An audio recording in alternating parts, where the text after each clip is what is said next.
Welcome back everybody, DestinysJesus here. In this video, I'm going to be covering what you guys should be doing during this pre-season. It's basically an off-season where the meta is going to change going to the actual FNCS and all the cash cups coming up, and what you can do to give yourself the best advantage going into the actual tournaments this season to do as well as possible.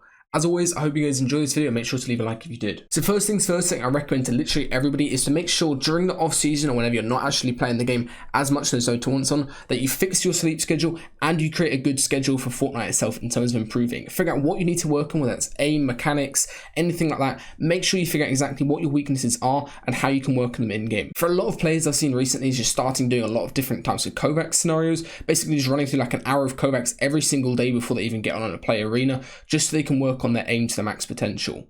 Also, one thing that I think is really useful is making sure that you go through and actually ensure that you're playing a proper warm-up routine, and also just something as a practice routine where you can improve your mechanics or whatever you need to work on. So the biggest change this season and what gun is going to be 100% meta is the pump. Obviously you could work on using the prime or an arena, but it's not in creative just yet, and I do think the pump is 100% the better version. It's going to be used by pretty much the majority of pros in FNCS type events, in cash cups, in solo cash cups. It's going to be the primary use gun, so you need to work on that and get your skill with it to the max. You need to make sure you're hitting every single headshot. You need to make sure you're going for full piece control before you go for a shot, especially because now you can just go for 2 body shots on somebody with the blue pump and it will kill them. It's basically been buffed a little bit with the body shot damage, so it is really effective to make sure that your pump aim especially and your pump box fighting mechanics are to the best of their ability. So there's 2 different maps that I'll go ahead and recommend this. The first is basically the first thing that you want to do is Raiders Peace Control map V2. It's absolutely insane map. You basically update to the old one and it's got loads of new scenarios in here. As you can see, I'm running through. There's loads of different things that you can do to actually work on different mechanics,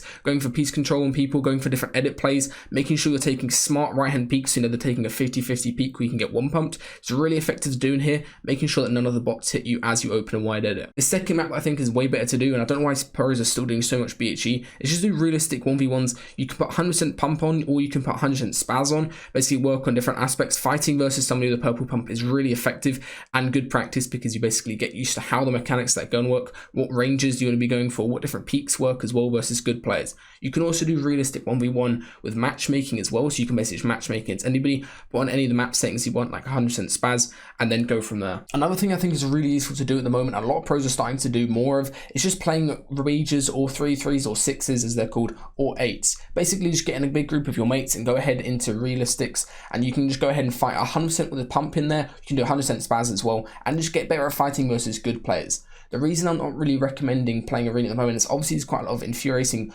random items like the cuddlefish and the stink bombs and everything that make fighting quite hard and not really the most skillful, and also the games are really dead. Because the points didn't get reset, you're not going to have that much time valued practice just playing arena, so you're probably better off just doing creative. You can either go ahead into rematch and do wages on there to make sure the stakes are a little bit higher, or alternatively you can just do it with your friends and just get some good quality practice with the pump versus good players as well. Now this last piece of information is something I recommended to a load of pros recently, especially during this pre-season, which is basically like an off-season. It's just to go ahead and take a break from the game.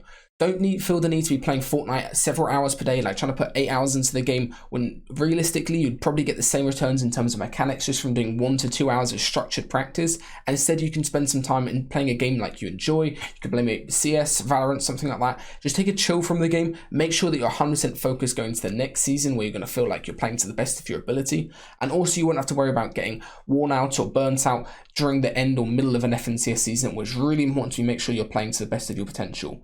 So good for motivation, making sure you're playing to your best, and also just making sure that you don't have any wrist issues or something which can really negatively impact your career in Fortnite. I hope you guys enjoyed this shorter video where we just kind of talked about some things that you should do in the off season or the pre-season. We're going to have a load of new videos coming out, drop spots, a bunch of different VOD type things as well in the new season, the new meta. Some how to do WQ videos I think is coming up soon as well. And I hope you guys enjoyed, and make sure to leave a like if you enjoyed.